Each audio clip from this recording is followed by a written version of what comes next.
Yeah, I said a maybe because it is pretty, but it is useless at the same time. So that's a big maybe.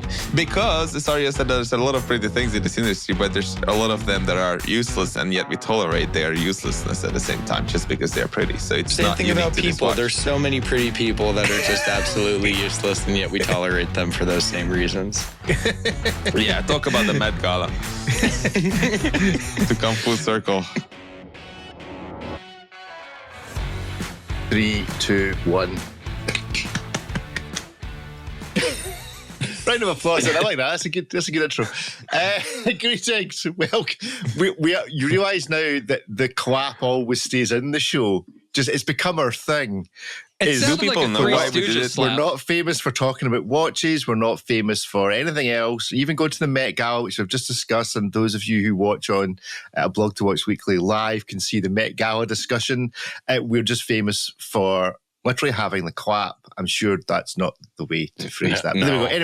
Anyway, right. So, wait, wait a minute. We're not using this for sound syncing purposes? No. It serves absolutely no purpose and hasn't for about 40 episodes. It served no purpose whatsoever. If you want us to replace the clap with a sound effect, I nominate people to send in sound effects. I agree. If you want a signature sound, okay, that's fine. But okay, yeah, we'll take sound effects.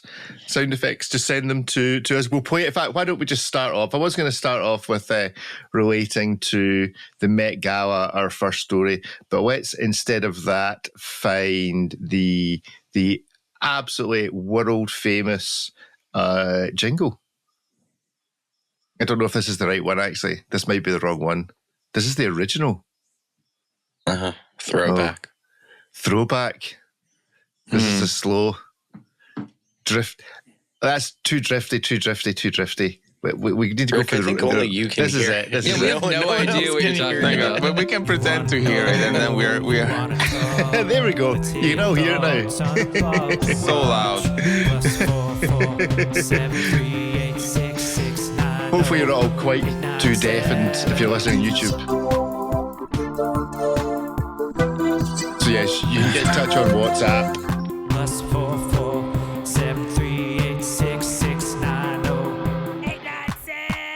It's apparently Should we call Primus? If they did it for South Park, why not us? Primus. Can you imagine Primus doing our intro? Has anyone been watching the Primus drum auditions? Anyone know about this? No. Primus is a new drummer, so they've kind of put it out to the world to submit their audition tapes to be the new Primus drummer. It's a fascinating little documentary basically the same series. thing I did with the opening sound effects. That's yes. It sounds like it's a good idea. Not quite as advanced or quite as world famous. I wouldn't mind drums. If you've got a sound effect, then do send it in to us. Anyway, right. I was going to link the Met Gala and all the emails we've been getting to our first story.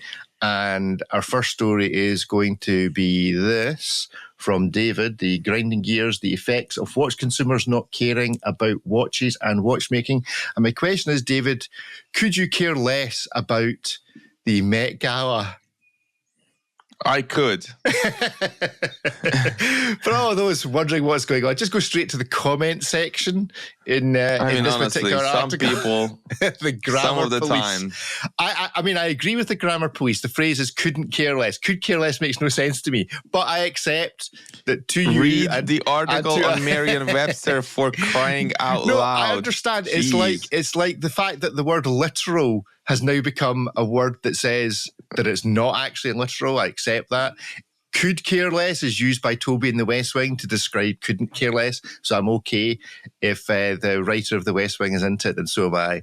We'll leave the grammar police at that. But if you're interested, we do have a copy editor, so I do lean on them as well every once in a while, And so it's like fault. If it passes that. No, it's I take ownership of my content, but I'm just saying it passed two people and freaking Merriam-Webster, so leave me alone. It didn't pass me, and it didn't pass the comment section. Anyway, the effects of watch consumers not caring about watches. I just want to go back and re-edit that title, just to implement the grammar police more. give us the SP. I think the image probably says it all, but give us the lowdown on this story, David. Yeah, I just came to this realization that I think is an interesting state of affairs, where people who spend a bunch of money on watches, we might sometimes assume that they also know about watches, but they don't. And if this keeps on happening for long enough, then what will happen is that people, and not people, brands will be like, oh, well, actually, we can do whatever we want, because people will not know. They will not notice. And those who notice are not buying watches anyway. So whatever. And basically, that's where we are ending up slowly and surely here. So, yeah. And what do you think is the biggest sign? Is it fastening your AP to a keyring? I think that's one of them for sure, which is an official AP campaign photograph. But also, it's more about how you can get essentially the same case, and sometimes the same bracelet, but definitely the same case for $400 and $4,500 on a watch. And I'm not sure that was the case in the 90s and the aughts, right? I just don't think you could buy the same watch with essentially the same case for 10 times the price, 10x, I've been there. I held these two watches and I was thinking to myself, there's zero distinguishable difference between them. And for one, that's great, because you could look at it as a democratization of certain elements. It just depends on how you look at it. Has an expensive case become, cheaper to produce and thus available on cheaper watches? Or is it the other way around? And are we now getting cheaply made cases on expensive watches? And I think that's what's happening. David, let me ask you a question. If what you're saying is true, where does this lead product? Obviously, product will change. Brands will put more effort into some areas and less into others. If let's take this sort of the logical extreme, where does product go if this continues to be the way that you believe it is?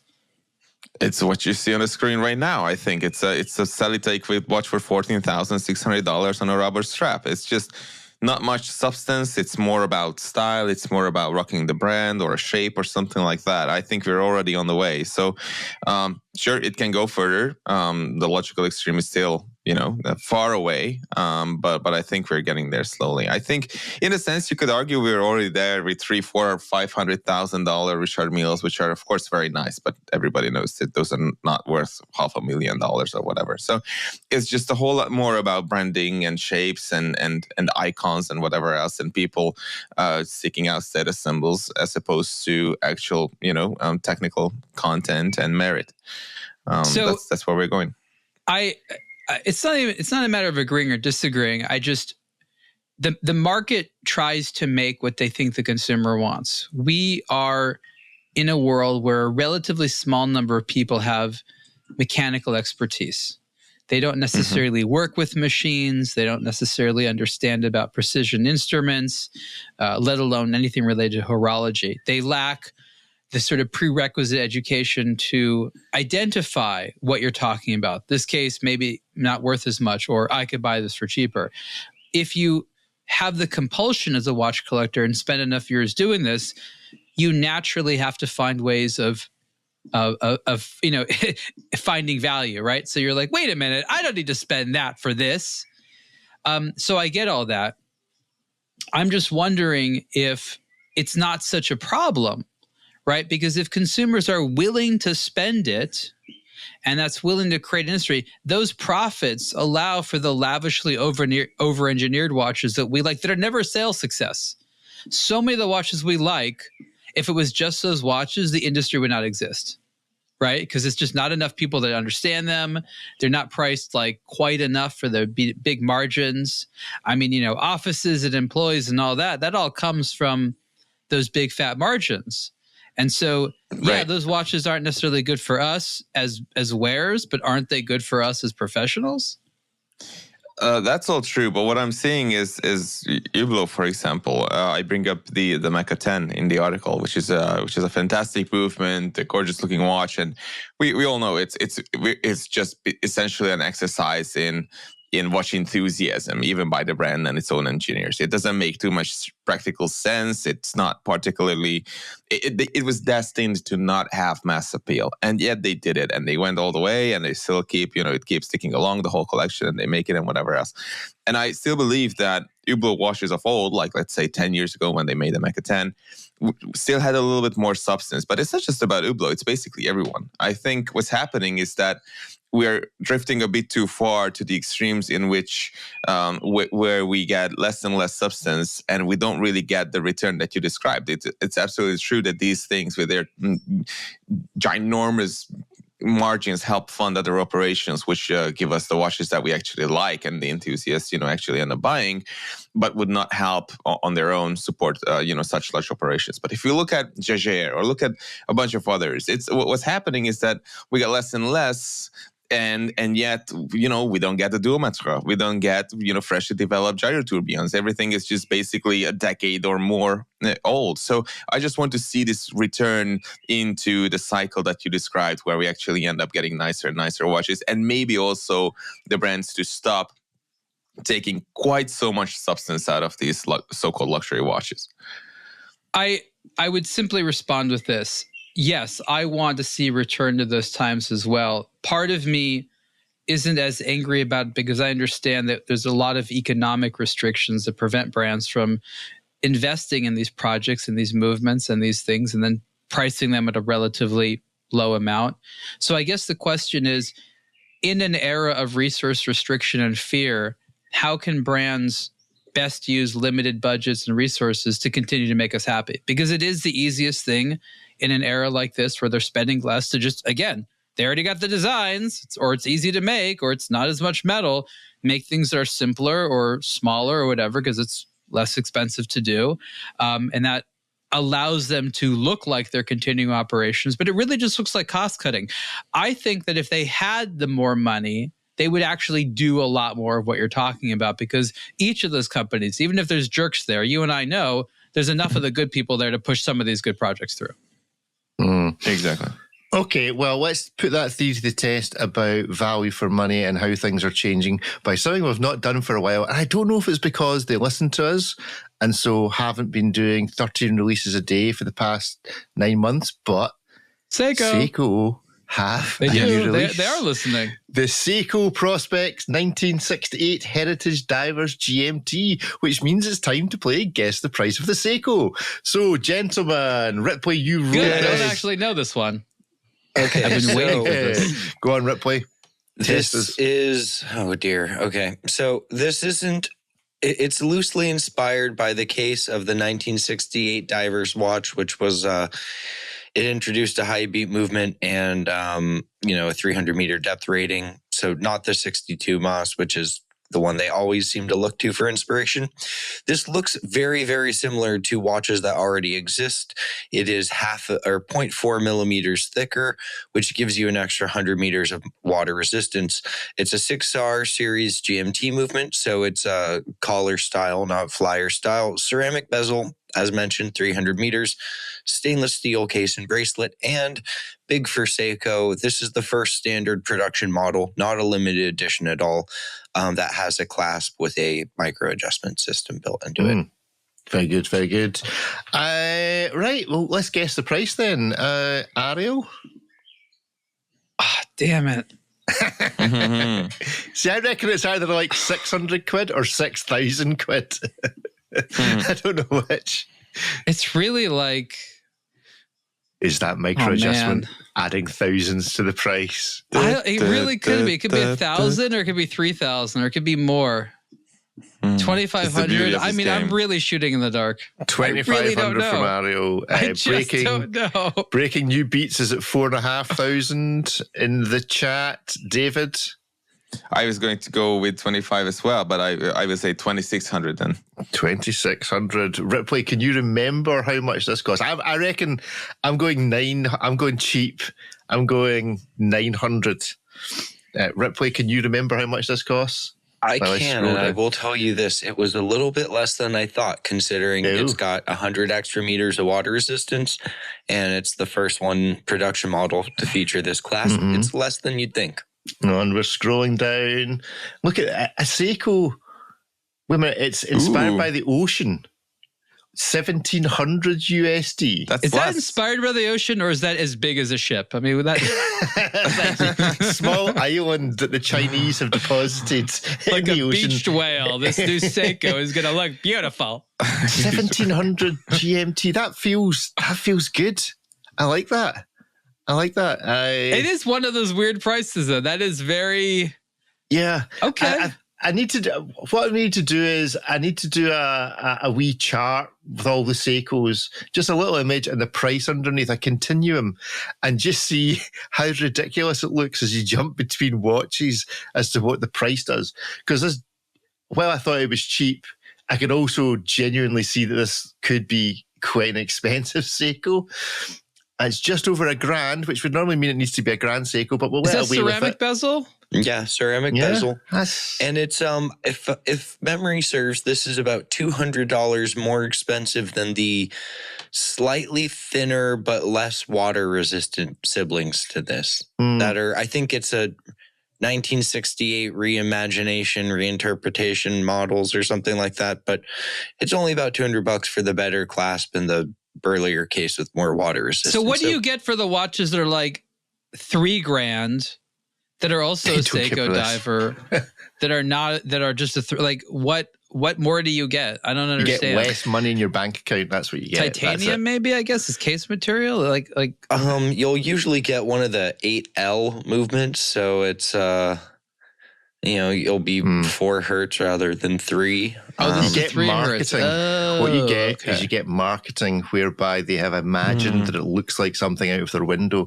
I don't think, is there any reference into this watch? No, as to what it's inspired by? There's the beach whale. No, it's just it's so refreshing. They made just like a good looking sports watch that's like, inspired by water sports and being sporty and having a good summer. It's just inspired by wanting a blue and white watch, and that's it. Yeah, it's so refreshing. They're like, we made a watch. It's a like sporty GMT equipped diver thing. It's a pretty looking watch. I love this. This is good. 42mm diameter, proper size for a watch. It's very respectable. Yeah, I love it. Great, right. Well, however, there is a problem because that is $1,700. Another watch that we looked at this week on the channel, Ariel in particular, is this watch. Also a professional dive watch. The Seagull I'm assuming this isn't a copy edit mistake.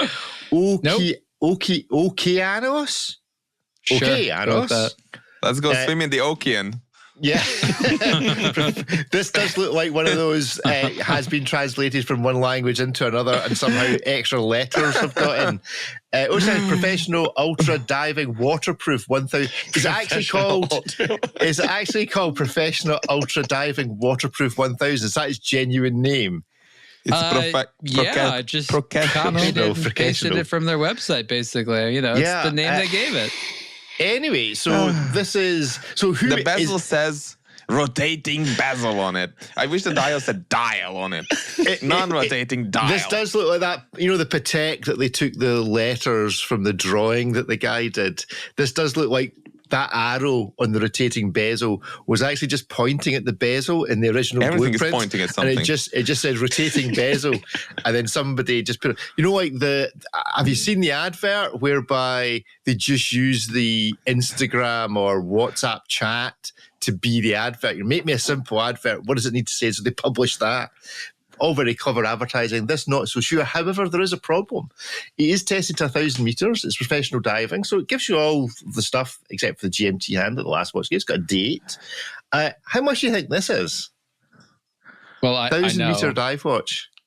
How many arrows can you find on it? Do you like the arrow at 10 o'clock which points to the helium release valve that actually says helium valve? Is that like anyone's looking for that? Well, everything's labeled. It tells you it's the bezel. It tells you it's the valve. It tells you it's professional diving. Helium I like valve how there's like a target around the date, like you have to shoot it.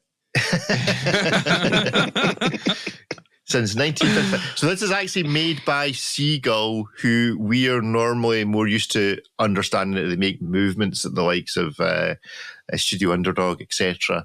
They make many dive watches. This is just one of many models they have. And so how did you come across this in order to review it? Did they send it to you? Did you find it somewhere and thought, I'd like to look at that? Yeah, the pre-tariffs and everything. Of course. Yeah, you need to send these to Europe from now on to get reviewed. Yeah, I know. Look, the reason that I wanted to review this one, honestly, was for the novelty of it having a Chinese character logo. Like, it's not the only one in the world. I don't have any other watches I've reviewed, I think, that are Chinese character logo. I've reviewed other Chinese watches, of course, but with, Latin letters in English, essentially. And I just sort of wanted to see what this is all about. I took it swimming in the actual ocean. It's got some quirks to it. There's some things that they could definitely fix, but they're onto something. It's definitely good. None of their dive watches look anything like one another. They're completely different directions. This is actually one of the most standard dive watch looking ones. I just wanted to see what this was all about. The fact that each one was individually tested to 1,000 meters in their machines, that's kind of cool. It's legible. I mean, obviously it's highly inspired by, Seiko, Omega, Rolex, choose your thing there. But I put it on the NATO strap that came with it. And I kind of dug it. It's a cool watch. The one, there's two issues. And you're actually pointing at one of them right now. The lume on the hands is lighter than the lume on the hour markers, which is a bit awkward. And the bezel, it's one of those safety bezels. You have to push it down so it can turn. Yeah. Well, it's kind of it doesn't turn, but it kind of rattles a little bit. Great.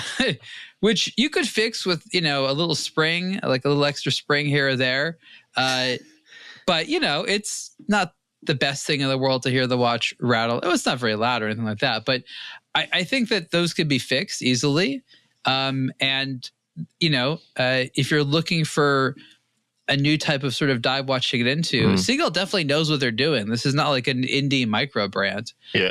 So I'm again, there's quirks to this model, but I'm very perked up to reviewing more of the Seagull sport watch collection. I'm quite fascinated. This isn't just our remake of that old manually wound Valjoux chronograph that all the nerds are into.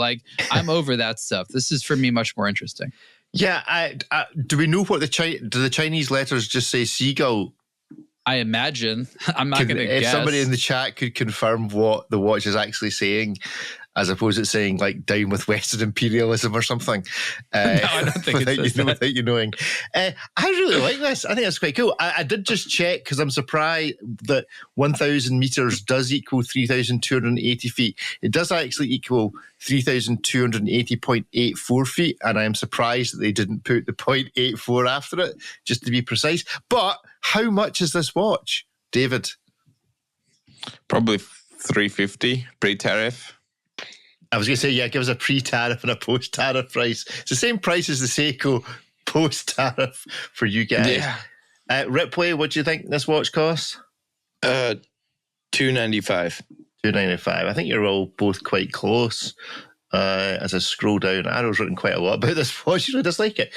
It is 1,154 USD. What? Whoa! That's higher than it was when I wrote the review by a lot. Really? It was $899. Maybe they just raised their prices due to tariffs. No, yeah, I don't think it's them that raised their prices. I think it's you lot that raised their prices. They had nothing to do with it. It wasn't. We must have just added that because I'm also sure that when I looked at this, I'm also sure that when I looked at this, we should talk about this watch this week, that it wasn't $1,100. Oh, check the Seagull website and see what it costs in real money. Why are tariffs invading our hobby? Our hobby does nothing but make people happy. They're only invading your hobby. We do not need extra costs in our hobby. They're only invading your hobby. They're just making us laugh at you and your hobby. All right, how long is it going to take us? Right, we've just arrived on the Seagull website. 1 to 10, how long is it going to take me to find this watch? on this 3 website. clicks. Oh no, actually, there it is. There it is. Oh, they got shop now. I just have they to make get a them blue timing. one. Did it Right, say okay. dive they do. 1,000 meter deeper? I don't want to do that. Oh! You have to scroll down here. Look for the text. I don't know where it is, but they have What am I this looking really for? funny statement. I don't know if it's still there. There's gonna be some description. Outstanding. down there. Adventure. No, and they say Excellence. that it's basically comparing it to $5,000 to $50,000 watches. Okay, scroll on, Rick. Oh, there it is. Yes, It's right there. No, Right, it's there. $5,000 to I'll just let you read that $50,000 quietly watches. there. Robustness and functionality of Okay. luxury watches priced between 5 and 50,000. Okay, I that's don't know. interesting. So I guess look, that's look. true. I am That's the curious se- about that- this United Kingdom logo, but charging is in USD. I think somebody They know let's- something. No, In but fact, look at it's this. all Where it says charged- Seagull, there's 2 Chinese characters, yet there's 4 characters on the dial. So what Yeah. are the extra 2 characters? Well, probably dollars because they seem to be predicting the future of American imperialism. Afghanistan, USD, Albania, course. USD, Andorra. But do you think they've got Greenland listed separately? Hold on, let's see if we can That find would be Denmark. hilarious. Denmark, Well, USD. I mean, I feel like we're in some Greenland, is era of Greenland rapid here? inflation. Like Greenland, USD. There you go. You can buy this watch in Greenland, United States dollars. The Chinese have already done your work for you, Mr. Trump. Is there anywhere that you can actually buy this watch that's not in USD? Why Yeah, is what the about roller China? marker a Cadillac logo? Is what I'm thinking about. Because they can. Interestingly, in China, you also buy this watch in United States dollars. Where is this watch actually being made? That's got to be the question. You don't want to know. So it's that's quite a pretty Ultra looking watch, the diving. blue. It says blue and black. professional diving on the bezel and says ultra diving on the crown guard. So which one is it? Well, it's both. What's the title of the Professional watch? It's ultra like the diving. ultra professional old diver. not for the normal ultra divers, but for the It's for the professional professional of the ultra ultra divers. If you're just a hobby ultra driver. That's right. For those that just ultra dive at the weekend, this watch is not for you. I Ultra ultra dive dive for a curious? living. Become a professional. Get tested Right. to 1,000 meters. Anyway, that's good. There is. I'm daring to play the video out. This might blow all our eardrums out, depending on how quickly the music kicks in. Are you ready? I found some text on their website that they didn't take off yet. Okay. Where? So this is on a different one of the watches, but they say beat the tariff, and then in quotes, tariff proof your timepiece. The exclamation mark is for some reason out of the quotes. Order before May 1st. Guaranteed pre-tariff pricing. I like how they had to write the word tariff in there 3 times. So I guess May 1st, which was recently, was when that went up. Music. There we go. There we go. There's Wow, the they're video. really leading into this. That guy could be in Scotland. That doesn't look very Chinese scene. That may be a bit more so. Actually, where is this? But there's a Mother's Day sale. 10% off, which apparently was the tariff increase. So if you use the code MOTHER... Oh, there you go. This guy is a professional ultra diver. That's what a professional ultra diver looks like. Go check out the video of Blog to Watch Weekly Live if you want to know what Is that a professional giant squid? ultra diver... I'm not quite sure what that is. This looks like he's maybe in Norway or something. I'm a bit confused because I've not turned the sound up. The sound is probably telling you exactly what's going on. I mean, we're seeing men ultra dive. Yeah. Professionally Tudor. ultra dive. Guy's wearing a Tudor. That's a version they don't even sell. I was going to say, that's not actually the watch that they're advertising. We're getting in a dodgy transit van. It's all looking a bit sus. A lot of filters they're using. They're making it look real dark. Yeah. Too bad about those lubed hands, huh? Yeah. Anyway, right. Enough of that. Hey, no, I want to know where that goes. they go ultra It's an diving. episodic Ariel. adventure. You know this down already. into the Okeanos. They've gone all the to the bottom of the Okeanos. Is where they've gone. Right. Final dive. We'll do another dive watch. Why not? Let's take these things in threes. Where's it? Someone please tell me what the characters say on the dial, because now I'm curious. Because again, on their website, 2 characters for Seagull, yet 4 on the dial.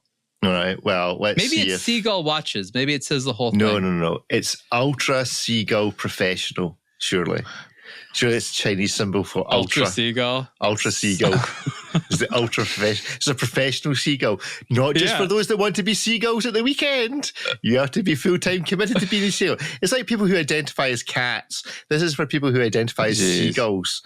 There we go. Right. I'm sorry, people who identify as cats and seagulls? I don't think you can identify as both at the same time. I think it's only legitimate to identify as one and then the other. Yeah, Rick. Whoa. Oh, sorry, have I gone too woke? It's Jason. You can't identify as a seagull and a cat at the same time. Absolutely, you can. I have something radical to say on this. We cannot identify ourselves. Other people identify us. Oh, there we go. I'm wondering. Yeah, I know. Half the people? I don't know. I'm just trying to figure out what the portmanteau is of somebody who would identify as a seagull and a cat, and I'm scared about what I might say. So I'm not going to say anything. Right, let's let Kevin in the room while we look at the final dive watch of this little section. Let's go somewhere classic. The Doxa Sub 200 watches with new polished steel bezel. Good morning, Kevin, first of all. Good morning, everybody. What do we think of Good morning. What do we think of Doxa in general, people? Were Doxa Watches and Wonders, or were they just floating around? They were not at the show proper. They were at Beau Rivage. I got to see these really briefly. They have all of the same colors that they did before on the 200. Now you can have it with a steel bezel instead of like a black sapphire bezel like before. So, from a design perspective, it helps bring the 200 into the more of the same design language that we come to expect from them. Also helps them wear a bit more compact. But they're rolling it out with the full lineup of colors. They've got everyone on this. It's a good price, but the name just makes me immediately want $200 off the price. Sub 200. I don't know. Good stuff. Kevin, your mic may be feeding back ever so slightly. If you can move it closer to your gob. I think I'm picking up feedback. Good. Doxa then. I quite like this, but I really just don't get where the Sub 200 fits in the range. It doesn't feel significantly cheap enough to be entry level, because you can get other Doxas that are more Doxa-ish, that are not much more than this. Why would you buy the Sub 200 when all the other Doxas Because this is their attempt at variety. Yeah, this isn't a cushion case like the 300. This is a little different. They tried so hard to make something different. Can we not be proud of them? A little bit. Still all the same colors. Okay. Yeah, don't get it. I mean, it's their entry-level one. I think this is the absolute least expensive one they make. It's actually decent. I agree. Like the Sub 300 is better. What if you already have a Sub 300 and a bunch of other things look exactly the same? This is hey, do you still like Doxa but have nothing else to buy? Oh, something new. But would you know, other than this 200, would you know, I challenge any Doxa owner to actually tell me which one they've immediately got on their wrist at any given time from a distance. Line up all your Doxa watches. Tell me which one's the 300, which one's the 800, whatever it is. I don't think you can tell the difference. I think they're all the same watch. Now, and I speak as a Panerai owner. I think they're all the same watch. I don't think there's any difference between any of them. It makes a blind bit of difference, other than this, which does look a bit different. But I just don't think the price differentiates it enough to make you buy the 200 rather than the cushion case. Who doesn't like a cushion case? But again, you're talking within the context of a brand that is almost notorious for like making it difficult to choose which watch to buy. Like this, like we love them, but this is the hardest brand to choose what model you want to get from. Okay, well, there's only one way to test that, which is with one of our favorite, which is to visit the brand's website. Let's see what we've got here. Oh, you're in for an experience, Rick. Let's see what we've got here. There's so many. So a whole lot of what I call backtracking. The new Sub. See, a 250 GMT. How does that look any different from that? Or it's got an extra hand. It's got an extra hand, but this is minor details. The crown's on the right-hand side. Ones with diamonds on them now. The Sub 200 diamonds. I quite like those. Yeah, those are cool. All the guys are like, I like the ones with the diamonds on it. That's a bit different. So, hey, Doxa a shiny website. green dial too. 200, 200, 200, 200. Oh, view all. How many pages is this going to be? All the pages. This is literally the home of the internet. I mean, why are you showing... You're literally showing every variation. The sub 200 sharp, stainless steel, rubber standard. Oh, rubber small.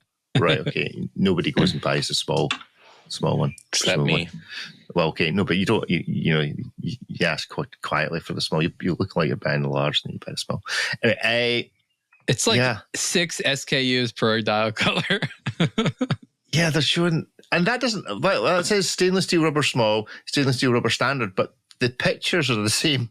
Are they not? Keep in mind that we're only looking at the steel bezel versions of the Sub 200. They have all of this again with a black bezel in the original lineup. Yeah, there we go. We're still on the 200s. All right, it's only showing us the 200s. It's not. So when it says show all, there's 46. What did I say about backtracking? I meant 46 variants of the Sub 200. Sub 200 steel bezel. If you wanted to see more 200s, just go to the 200. Look at that. They have literally twice as many. Okay, so which one of these, the 200 all the way up to the Doxa Army or the Sub 1500T, which one of these do you think has the most variations? The Sub 200 has 48. I'll just check that again. Is that what I said? 46 variants. Which one, higher or lower? Pick me one that you think has more variations than the Sub 200. We don't know. Oh my God. 300, yeah. 300T. 300T, right? Higher or lower? For those of a British bent, e.g. Kevin and me, higher or lower? Here we go. Lower. Sub 300T has 16 variants. It's lower. You lose out. Okay. Is the collection the Sub 300 Carbon higher or lower than 16 variants? Lower.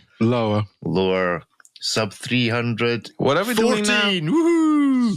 Okay, and the final part of our game collection is the Sub 300 higher or lower than 14 variants? Higher. 14 or 48? 14. Higher. Final one. Lower. The one I think everybody was 16 variants. There you go. So for some reason, the Sub 200 seems to be the one with all the variation. So there we go. Right. So do we like this watch? Yes, no, maybe? Maybe. Yeah, it's all great. Yeah, I was still looking at Seagull prices and see which ones have been affected by tariffs. It has not been applied evenly across the website. No, it has not. Well, the ultra professional one gets the ultra professional tariff, and that's why it's now $1,200. By the way, do you know there's a new section of their website, I kid you not, called Grand Seagull? Oh, God.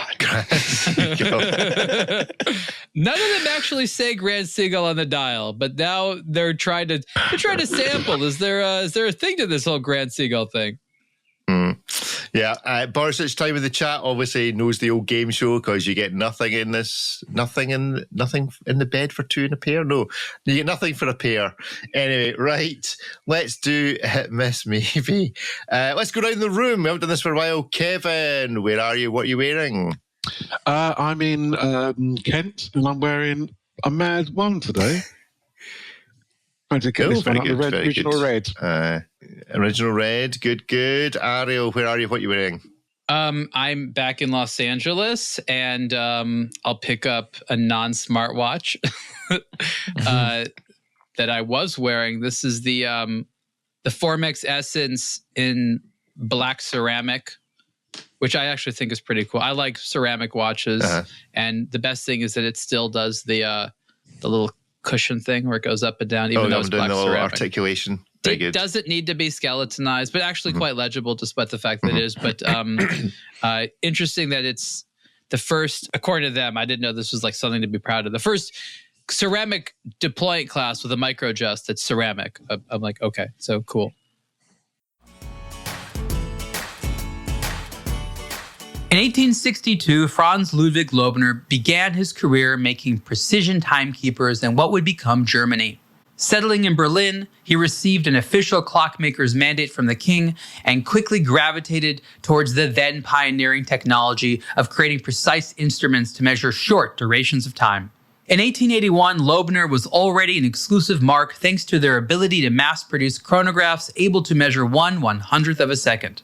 Just a few years later, they developed a clock able to measure 1/1000th of a second for sports and scientific purposes. Loebner continued to be a recognized German leader in precise and reliable high-accuracy timekeeping into the 20th century.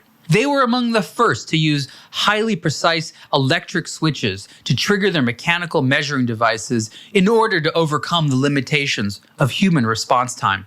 Loebner has now been revived for a modern era. The company continues its long legacy of creating precise and beautiful timing equipment for today's demanding users.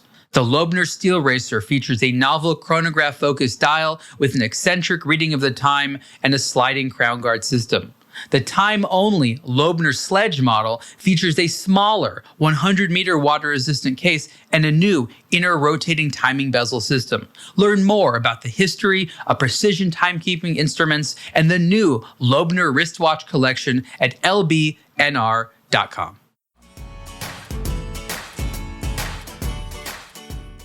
Cool. Breaking New Beats is suggesting that after the Grand Seagull, it will then be the King Seagull that is next. No truer statement has ever been said. David, where are you? What are you wearing? I'm in Budapest and I have the Albishorn Type 10 chronograph, of all things.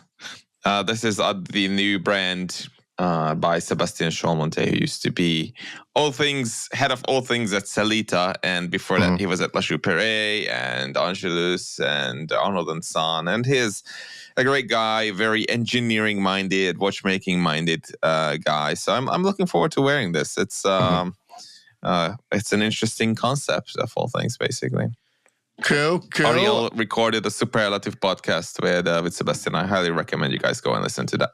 Oh, Ariel, how was the event as well? How was the Citizen titanium? You all titaniumed out? It was very super titanium-y. It was ultra titanium. It was a super ultra professional titanium. So titanium-y. I actually got frustrated with how much I wanted people to know about super titanium. Like I realized like people don't know enough about it. And then as I was talking about it, like to everyone, like I was explaining super titanium and I did a really good job, I think, of distilling it down.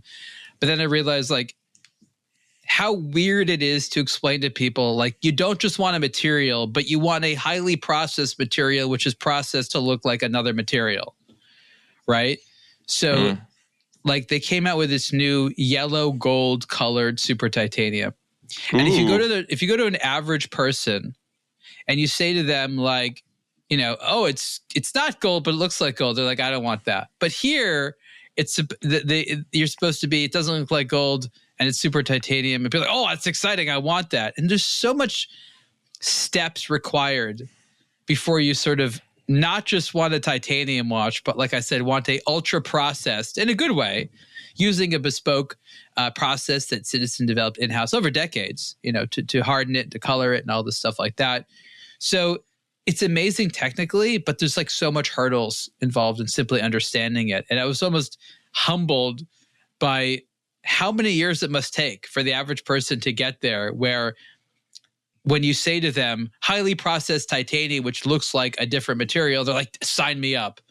And so I think it's an interesting thing. It's like Citizen is incredibly proud of it. And what I said to them, which I think they actually took to heart, is why aren't there all these other consumer products out there that have super titanium? Like you can license it.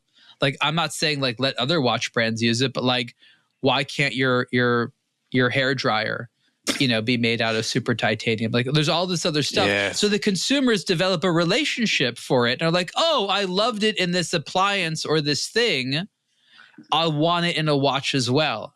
And I think that that's some of that collaboration stuff. That's how they have to be thinking about collaborations, is to get their technologies, allow consumers to have a relationship with it. You know, so the event was lovely, but I waxed poetic about super titanium and discovered, even though it's like so obvious to us how amazing this is, you know, people don't know that super titanium is the best titanium. And it really is, pretty much at any price point.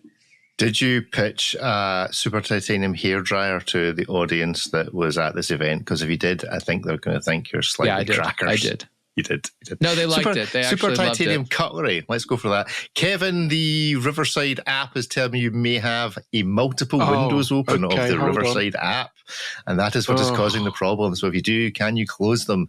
It's also telling me you've got other windows open, but I don't want to go there. No, you don't want to go there. No. So what you do Kevin, with your own windows is entirely up to you. We know you're recording simultaneously at another podcast right now. We understand. One podcast at a time, please, sir. Come on. Ripley, where are you? What are you wearing? I've been in Los Angeles, got back today from San Francisco, was at Windup, and I am wearing a Casio G-Shock. Very nice. This is the full metal chronograph version of the 2100 series. And it's the same size as the regular one, so we'll good on them for that. Excellent. How was Windup? It was good. It's always good. Always have a good time there. Always good to see some watches you don't otherwise see out and about. Good. Excellent. I'm in Scotland, and I'm not wearing a Panerai. Got the Arnie on. There we go. That's it from me. Right, let's do some hit, miss, maybes. And we're going to go to our favourite flyback article, which is kind of a wee summary of watches we didn't fully cover with our own individual articles on the website. There's a wee Bax and Strauss ballerina colour cascade, but we're not going to talk about that. We're going to talk about this, the Swatch Up In Smoke, priced at 150 USD. This is Swatch producing a 420 watch. For what you know about that is entirely up to you. I'm not even sure it is, actually. Mike certainly thought it was. But you think Mike as I look at this, I recognize there's a distinct possibility that's not what they were thinking at all. I mean, this is so this confused me because this is all about, and I say you Americans because I think you are the only country in the, I don't even know if, does Canada do the dates the wrong way around? The dates the wrong way around? As in, like, everybody else in the world goes day, month, year. You guys do month, day, year. Does Canada also do month, day, year? Yeah, but the way we write it is the way you say it colloquially. No. Oh my God, do we want to get into this? Okay, right, let's... Grammar, please, I in the chat. don't say 10th January, I say it's January 10th. You say it's the 10th of January. That's my birthday, by the way. Who says that? No, you say it's January 10th. The rest of the world no, you don't. You say it's the 10th of January. The rest of the world is the British the way. Rest of the world. In the chat, the 10th of January. It's the 10th of January, not January. I mean, it is January 10th as well. Our calendar order-ism. So the point is that 420 watch is the 20th of May in your nomenclature, whereas 420 in ours means absolutely nothing other than 420. I just don't know that this is I don't know this is a 420 watch. I think it's funny that he's really leaning into that. I mean, I actually don't know that it is. They released it on 420. Oh, they did? Yeah. But just looking at it, it doesn't look like there's nothing obviously smoky about it. Yeah, other than it saying I mean, like there's a lot of it could be a magician, they disappear up in smoke like that, Yes, magic watch. What's the dial print? It looks like shamrocks. I think it's supposed to be clouds of smoke. It's clouds of smoke. I'm looking for, I don't know, is there a spliff in the back of this watch? I don't know. But like nobody in that, who does it ever uses the term up in smoke. Like, hey, does everybody want to go up in smoke? Nobody Europe, says we that. say smoking up, okay? It's smoking because up. Because you're not hanging with the cool kids from Zurich, that's why. Okay. Right, let's give this watch some voting. Are you really going to pay $140 for a 47 mil watch that's only vaguely funny once a year and in Europe is never funny? Is it a hit? Is it a miss? Or is it a maybe? 1, 2, 3, go. Miss, maybe, and whatever David's saying is blocked by a pop-up. I actually have my cards. I don't know why I'm doing that. Good.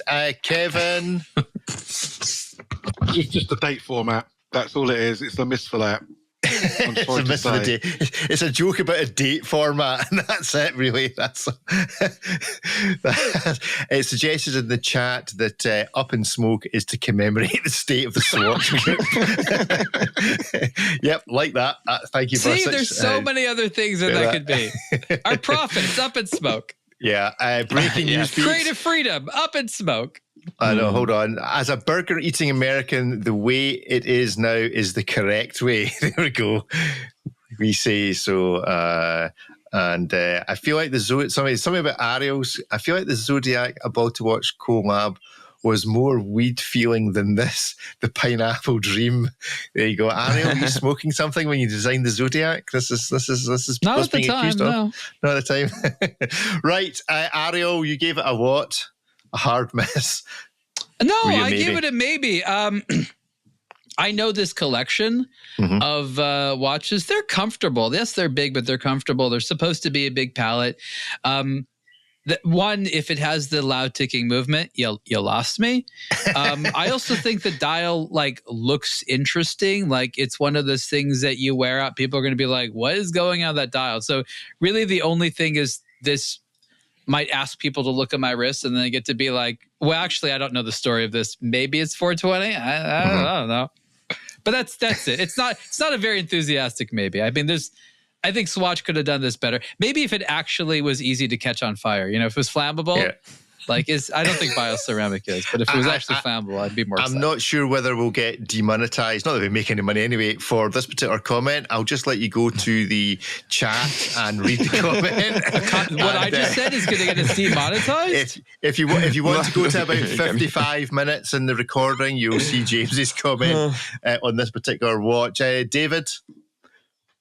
Well, it's a maybe. It's at least they are trying a tiny little bit.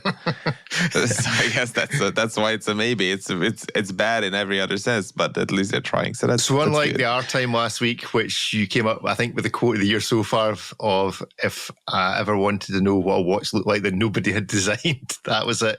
This at least has some sort of design in it. Thank you. Yes. Grand Ripley. I like the concept. I don't like the execution. Yeah, Bomberg made a hemp watch, which was full Rasta colors and had a transparent dial with pieces of hemp embedded in it. This just seems like you could have just asked some guys smoking to make their smoking themed watch, and they would have come up with something. Wouldn't this a bit look more better creative. if it didn't say Up in Smoke on there? Well, I think that's 100%. I feel that's really the worst part. It's like those cheesy, those low price decorations on walls that are just like random statements. It feels like the watch version of a cheap Airbnb. Welcome to your local, your local and it smells like it as well, probably. Good stuff, right? Yeah, it's a mess. It's a mess. It's funny. So we'll give it a point for at least injecting some humour. Another watch which has injected some humour. I think there's one or two people in the chat that have a particular dislike for some aspects of this watch. Is this from Breguet, the Breguet Classique Souscription. Sounds like it should be something to do with a chef. Souscription 2025. I think in general, people really like this watch. That's literally just the classy way of saying Kickstarter, okay? Yeah. That's pre-order. That's how they used to call it in 17, whatever. That's all it means. Yeah. The Souscription, everybody I really think quite like this watch until they realised it was $48,500, and then they went, "What?" I think actually Breguet Kickstarter Classique has a kind of nice ring to it. That's one for ChatGPT to produce. I want to hear a whole story about how Breguet originally got people to pre-order watches. It's true. They prepaid and they'd come back like months, if not years later, with the finished watches. They're like, "Oh, here it finally is." Like that was the ultimate trust. That's the story they should have told. Who knew that Breguet was the ultimate source of watch Kickstarters? I think that is what we refer to Breguet as from now on. The original Kickstarter brand, Breguet. Yeah, I like that. Okay, it's basically from the museum to your wrist because that watch is in the museum. But this looks like, I don't know, like the copy room at your office being haunted by poltergeists? Like, what is that? Well, I think what does it have to do with watchmaking? Like, Yes. A possessed stack of print papers. Celebrate with us the art of watchmaking. So there you go. The Souscription 45,700. Does it do anything surprising, or is it just a one-handed Breguet? Just takes money out your bank account. I think so. It's like a really expensive Meister singer. Yeah. But it's beautifully finished. It is lovely. The case back is there's the back of it. Yeah. I mean, does it even need all that stuff?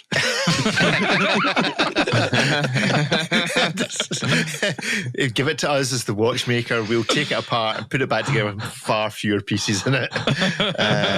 There you go. So somebody scratching out, etching out, and I could do that. Give me a really sharp bit of metal. Anyway, is it a hit? Is it a miss? Or is it a maybe? 1, 2, 3, go. Hit, maybe hit. Kevin, why is it a hit? I just love it. I think they're going to be on a roll this year. Unfortunately, it is a bit pricey, but they've got this. You can't get away from it. Just a smidge, yeah. But they've got their own alloy now. Their own gold, which. Oh no, they haven't. It's the same gold as everybody else. Get a grip. You think Breguet are melting their own gold in the background? It's a slight percentage change in one of the material choices they use to construct their gold. But yeah, I mean, it's a beautiful colour. I do love it's different. It's a single-handed master singer, but it's just more expensive, and it's beautiful. In that, I've actually had a chance to see this in the metal. It is very, very nice. I do strongly recommend everybody, if you have a chance, go and have a look at it before you chastise it properly. £47,000. But yeah, it's a hit for me. Yeah, cool. Ariel, maybe from you, I think. Look, it is very pretty and it's very easy to read. Actually, reading a one-handed watch is surprisingly comfortable. And if you look at the careful detailing here, I mean, obviously, there's a lot of nice stuff. The Grand Faux enamel dial with the sort of secret text, as they call it. The hand, which is actually a new shape, which combines an old classic shape with sort of this new extension on there. That may not be new. I haven't seen it before.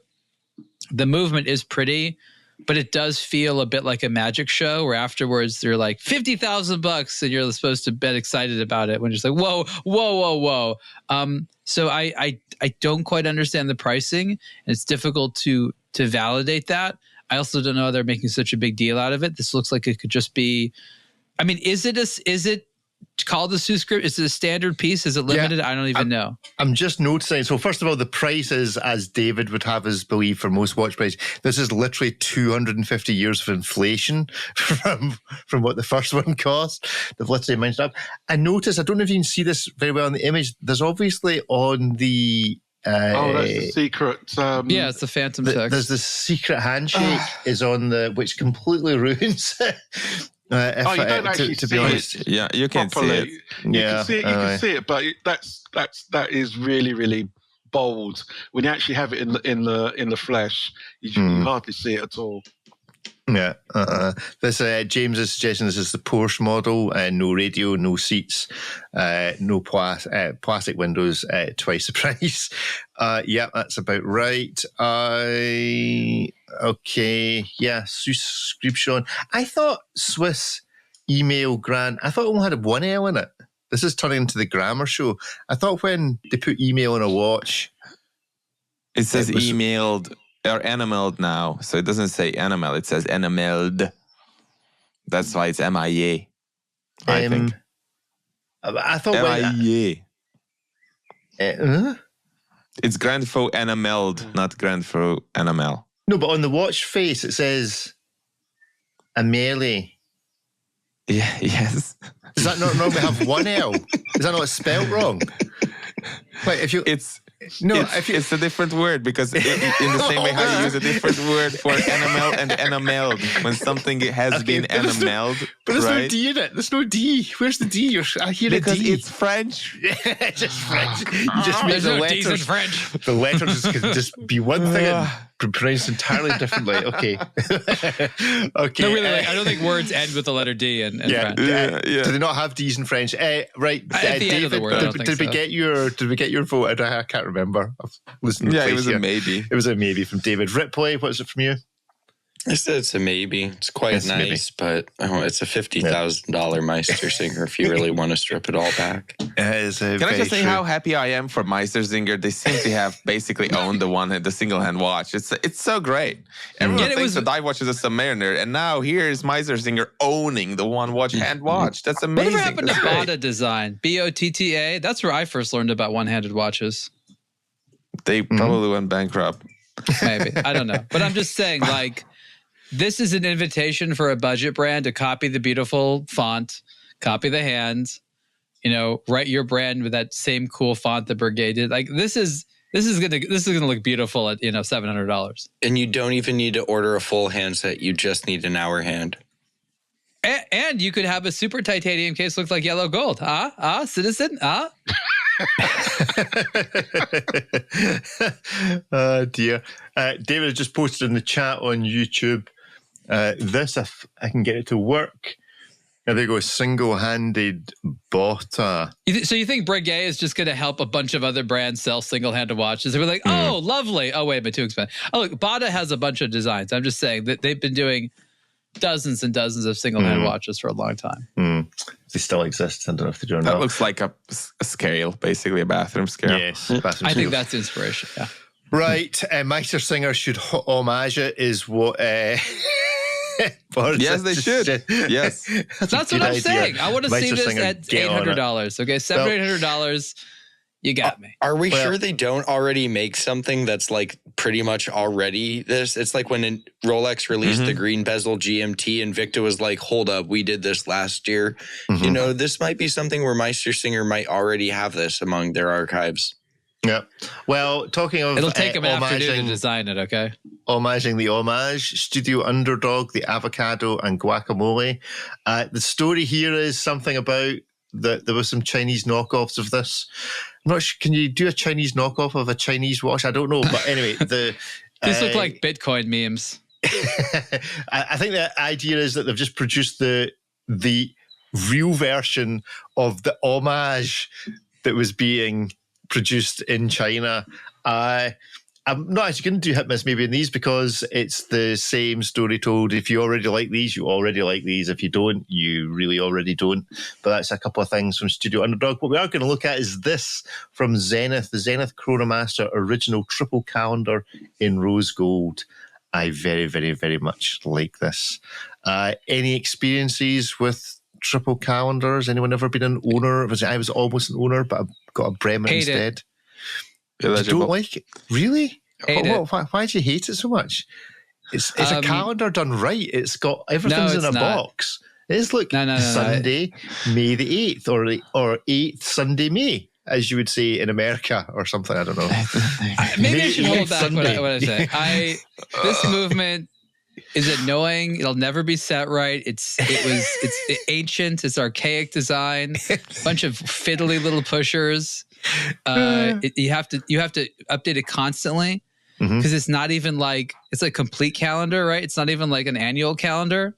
So like you're constantly and you're like spending so much money for just a junk calendar mechanism, right? Tell like us what you think, right? Let's hit miss maybe. 1, 2, 3, go. Tell us how you really feel. Hit. I'm waiting for Ariel's miss. There we go. It looks pretty. I will say it looks pretty. Do not buy it expecting to ever use the calendar, okay? Kevin, you give a hit. Absolutely. I would love to see this in the metal. Absolutely. I love that shade of rose gold. Looks fascinating, and it looks very legible, believe it or not, with the chronograph and the calendar. How much is it, by the way? That would obviously have an influence. 26,300. You can buy a perpetual calendar or slews and slews of annual calendars. So get one of those Parmigiani annual calendars in gold for like the same amount of money. Please don't spend this much money on that watch. This watch is worth like $2,000 to me. But it's pretty, as you say. Oh, it's pretty. This entire industry is full of pretty stuff. Oh my God, you want a pretty watch? Sir, you have like 10,000 options right now. How many watches are in Chrono 24? Like 500,000? Who knew that all you needed to do was put a triple calendar from Zenith of all brands in front of Ariel to get the bile rising? No, because the I man first saw this finally watch, snapped. I was handling it. I remember these so chunky cute movements first. from a long time ago. I was like, they brought this piece of junk back? Why? They're that desperate? Couldn't they have left it in the nice loft? design, not that movement. You buy that movement, you'll regret it. It's like, oh, that's what Ariel was talking about. Of all the quick vote of It's all still the a hit. brands that you thought would break Ariel, what brand do you think it would have been, David? If the what? If any brand was going to break Ariel, obviously none of us expected it was going to be Zenith. My money was on It couldn't be Chanel. any of them. That's My the money was beautiful always thing. on- It's my money's any. always on It's Chanel. unpredictable. You read The Tipping Point. You know how it is. Yeah. So, Ariel, I think we already know how you voted and what you feel about it. David? Yeah, I said a maybe because it is pretty, but it is useless at the same time. So that's a big maybe. Because, sorry, I said there's a lot of pretty things in this industry, but there's a lot of them that are useless, and yet we tolerate their uselessness at the same time just because they're pretty. So it's Same not thing unique about to this people. watch. There's so many pretty people that are just absolutely useless, and yet we tolerate them for those same reasons. Yeah, talk about the Met Gala. To come full circle. Yeah, Ariel's been super triggered. To come full circle. No, ultra professional super triggered. You're on With a mute, Z Ariel, in anyway. there's- With a Z there good. somewhere. No one should Anyway. have heard that anyways. Right. Ripley, how'd you vote? Said maybe. It's pretty. Triple calendars aren't my favorite complication. And when they have a moon phase, it almost guarantees that they won't be set. Because if you were to prod at the side of the case with the little push pieces and you line up the 3 dates, the moon phase at this point almost certainly isn't where it needs to be. So,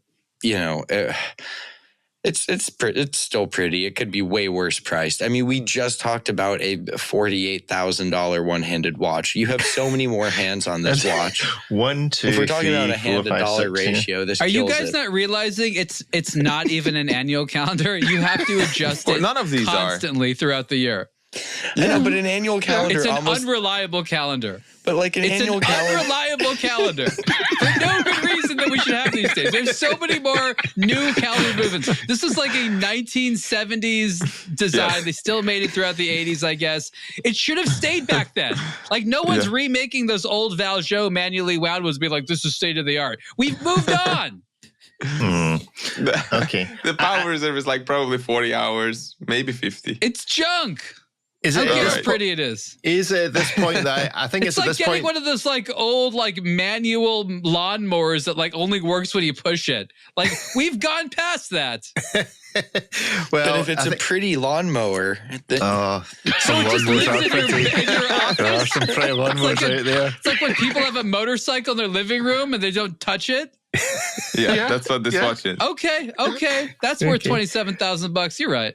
Okay, Ariel, this is the point at which I show you what you sent us in the WhatsApp group from Seagull, which is the $325,154. I'm not even sure what this is. It's a specific number triple too. grand Not even the strap complication. fits between the lugs. Look at it. You can see the springboard. Look at this. Look at the length of the hands. and this isn't a Grand Seagull. Oh no, it is a Grand Seagull. But This it is is only later on the complication. watch itself. They hadn't figured that out yet. It has the day and the date module from a $325 watch. And Trump You know, hands. this is like quite popular. Is it a minute repeater though? Looks Yes. like it. It repeats something. Maybe just Let's repeats not all jump of to it. conclusions. What's the case back? Show us the case back. show you the case back. There we Okay. go. Case back. Oof. Wow. Oh, I okay. see some gongs there. I see I some see some gongs. terrible Yep. perlage as well. Yeah, there's Okay. definitely some gongs there. Let's see if the strap fits any better. Nope. Here's what's funny. It's so much more expensive than their standard tourbillons. Why Is is it this in US 300? dollars or Chinese US Chinese dollars? dollars. That's in US dollars. Already got the beat. Imagine the tariff on top of this. This is the this is straight off. Yeah, This is the dollars straight off the HP printer dollars. Anyway, I desperately want to review this Seagull Grand Complication. I think if you reached out to them, they'd send you one, to be fair. So hungry. But if you look at the Grand Seagull page, they have such an insane variety of stuff from a few thousand. There's a bunch in the 100,000 range. There's some that are there's some that are in the 200,000. It just seems all right. So this all is right, over the place. They just have to sell one single one of these to fund the entire operation for an entire year. So that's good. This is too. That's the best year ever. And we're sure this is US dollars. This just seems shockingly expensive. It is possible that it's some type of a misprint, but I don't think it is. I think it's a typo. I think there's a typo. It should be 3,500. No, because that would mean there's a lot of typos on the website. Go to Grand Seagull. Go to the page. Grand Seagull. There we go. There we go. None of them say Grand Seagull on the watch. Yeah, not but one. that Seagull still is, and this is at 392,000. No, that's 300. Okay. 273,000. Yeah, who knew? I want to see one of those with the two tourbillons or balance wheels, and just one of them is working. There's a double tourbillon. Okay, double tourbillon. Getting there. We have. Does their Chinese calendar watch actually cost more than the Blancpain one? Yep. Oh my god. It's more authentic. Well, there's that. Yeah, there's quite a lot. It's the variety of prices from like 3,000 up to 300,000 in the Grand Seagull. There's a 14-day return period here if you buy anything online. So I might just buy one of those for 400K and just return it. But you know how like Seiko and some of the brands have the issue where they have like low price watches and high price watches, and people aren't able to distinguish. Like Seagull's just like, screw it, we're all throwing them together. Yeah, let people figure it out. This is a nice looking watch. This is a nice looking watch. That is a nice looking watch. How big is it? 70th anniversary. That just made up. Oh, lots of 5-star reviews. Bryce. Oh, wow. Is that from below? What's going on? No, they just take these from other websites and then add the stars. We know all these people. None of these people put stars on their reviews. Do we think Bilal really reviewed this? Seagull Retropanty? Well, he wrote about it. That doesn't mean he gave it stars. They're just putting 5 stars here. We know these people. Wow. None of these people award stars when they write about watches. I will give it 3 stars. Let's see them at that. Right. I specifically give 3 stars, so they cannot say that I gave it 5. Cool. Right. Marketing. That I think needs to count as our show for this week. I love this comment in the chat. How is this more fun than going through any Patek catalog? The Grand Seagull 3-legged golden sunbird, which may or may not be a seagull. Wait, 3-legged? What are you talking? What That's are you talking actually about? the name of the watch. Where's this? The 3-legged golden. That's going to get us demonetized. 3-legged golden sunbird. You're right. That is a euphemism if I've ever heard one. Is there a cat in here somewhere? Where 3 in 1 Chinese? Scroll down. It's the one with the crazy engraved dial. There. Oh, don't miss it. 3-legged golden sunbird. Yes. He's got 3 legs. $810,810. That is. That's a nice house in Colorado. Yeah, it's a nice house anywhere, pretty much. But you do need a 3-legged golden sunbird on your wrist. Can someone unpack the Chinese lore of the 3-legged golden sunbird? Wouldn't that ruin it though? If you knew what it was about. Yeah. Okay. Isn't it better to come up with your own? Oh, there is Chinese mythology. The classic of the mountains and the sea and the sunbird. I don't know this classic. Fusion of myth, art and precision. Coming to a screen near you. Every sentence has something in bold in it. It's true, it does. Love it. They've rendered his 3rd leg. That wasn't what I was expecting it to look like. Right, okay. I mean, is it 1 extra leg or 1 too few? That's what I'm trying to figure out. and durability. I wonder how durable this military beater is in yellow gold. It's probably Like, not is the that extra durable. leg allowed to be a tripod, or is it missing the fourth leg? It's a monopod. This is what That's I our want to know. that's our new podcast, Missing the Fourth Leg. Right, okay. Is it good or bad that it has 3 legs? Must be I hard need to some fly with feedback that here. third leg. What do you do with it? What'd you tuck it in? Is it like an airplane where 2 legs are on the wing and there's one just kind of up near the front that tucks under your chin? It's highly unclear.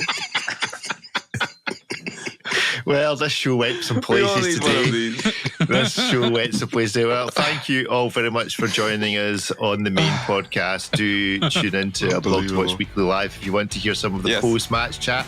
I suspect there will be some entertaining post-match chat, so it might be worth seeking out the original live recording.